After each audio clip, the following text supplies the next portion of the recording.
আপনারা জানেন 2013 সালের 11ই এপ্রিল আমি গ্রেফতার হয়েছিলাম। গ্রেফতার যে বছর হই সে বছর 21শে ফেব্রুয়ারি বইমেলায় 21শে বইমেলায় আমার যে বইটা প্রকাশিত হয়েছিল সে বইটার নাম মুসলমানের মানবাধিকার থাকতে নেই। মুসলমানের যে মানবাধিকার থাকতে নেই সেটা বিশ্বের দিকে তাকালেই আমরা দেখতে পাবো। আমেরিকাতে দেখতে পাচ্ছি মুসলমানদের ভিসা দেওয়া হচ্ছে না, এবং সেখানে বলে দেওয়া হচ্ছে আদেশে যে অন্য ধর্মের জন্য এটা প্রযোজ্য হবে না। তার মানে ডাইরেক্টলি বলে দেওয়া হয়েছে শুধু মুসলমানরা 7টা রাষ্ট্রে আমেরিকাতে প্রবেশ করতে পারবে না। এবং আমার ক্ষেত্রে দেখুন,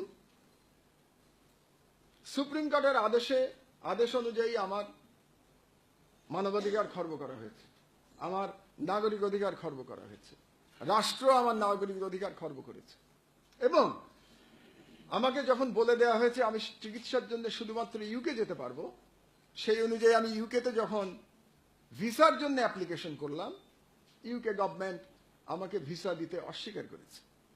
তার মানে আমার চিকিৎসার জন্য ইউকে যাওয়ার কোনো সুযোগ নেই, এবং অন্য কোথাও আমি চিকিৎসা নিতে পারবো না, যেহেতু সুপ্রিম কোর্টের আদেশে বলে দেওয়া হয়েছে ইউকে ছাড়া আর কোনো দেশে আমি যেতে পারবো না। তার মানে আমার চিকিৎসার অধিকারও নেই। তো আমার মতো অধিকারহীন মানুষ এই মুহূর্তে বাংলাদেশে সম্ভবত দ্বিতীয় আর কেউ নেই। এটা হলো বাস্তবতা। যুক্তরাজ্য কেন ভিসা দেয়নি? খুব ইন্টারেস্টিং। যুক্তরাজ্যে আমি প্রথম গেছি 86 সালে, এবং সর্বশেষ গেছি 2012 সালে। এবং যুক্তরাজ্যে এই 86 সাল থেকে আমার 5 বছরের ভিসা প্রত্যেকবার রিনিউ করা হয়। তার মানে গত 30 বছর ধরে যুক্তরাজ্যের আমার 30 বছর ধরে 5 বছরের ভিসা আছে। 2012 সালে আমি গেছিলাম চিকিৎসার জন্য যুক্তরাজ্যে। আমার চোয়ালের অপারেশন হয়েছিল, চোয়ালের অপারেশনের জন্য যুক্তরাজ্যে গেছি।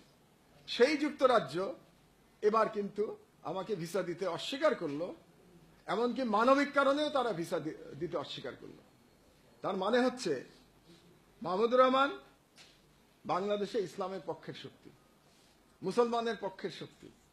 কাজেই বাংলাদেশে কিংবা বর্তমান আন্তর্জাতিক পরিমণ্ডলে মাহমুদুর রহমানের কোনো মানবাধিকার থাকতে পারে না। কাজে 2013 সালে আমি যে বইটি লিখেছিলাম মুসলমানের মানবাধিকার থাকতে নেই, এবং আমি খবর পেয়েছি এবছরও আমার প্রকাশক 21শে বইমেলায় বইটা বিক্রি করছেন। ওই বইতে যে কথাগুলো বলেছিলাম সেই কথাগুলো আমাকে দিয়েই প্রমাণিত হয়েছে যে আসলেই মুসলমানের মানবাধিকার থাকতে নেই। আপনারা চিন্তা করে দেখুন, আমি যদি ইসলামের বিরুদ্ধে শক্তি হতাম তাহলে আমাকে ভিসা চাইতে হতো না, পশ্চিমা বিশ্ব আমাকে ডেকে নিয়ে ভিসা দিত। এর উদাহরণ অজস্র। এখানে ইসলামের বিরুদ্ধে আপনি যদি কথা বলেন তাহলে বাংলাদেশে আপনি নিরাপদ। ইসলামের বিরুদ্ধে কথা বললে আপনি পশ্চিমা বিশ্বের কাছে আদরণীয় ব্যক্তি, আপনাকে আদর করে ডেকে নিয়ে যাবে। আমি কারো ব্যক্তিগত নাম উল্লেখ করতে চাই না, এর প্রমাণ সাংবাদিকদের কাছে ভুরি ভুরি আছে। আপনি আজকে ইসলামের বিরুদ্ধে একটা পোস্ট দেবেন, আগামীকাল ভিসা চাবেন, কালকে ভিসা পেয়ে যাবেন। সব থেকে সহজ উপায় ভিসা পাওয়ার পশ্চিমা বিশ্বে। এবং প্রেসিডেন্ট ট্রাম্প আসার পরে সারা পৃথিবীর অবস্থা কি হচ্ছে সেটা আপনারা দেখতে পাচ্ছেন।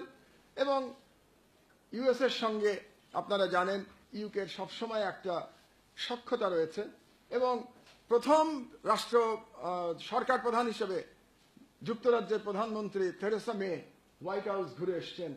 প্রথম আনুষ্ঠানিক বৈঠক হয়েছে ট্রাম্পের সঙ্গে। কাজে সেই যুক্তরাজ্য আমাকে যে ভিসা দেয়নি এতে আমি দুঃখিত হয়েছি, কিন্তু অবাক হইনি। এটা আমার কাছে প্রত্যাশিত ছিল। আমি ভেবেছিলাম যে যুক্তরাজ্য সম্ভবত আমাকে ভিসা দিবে না।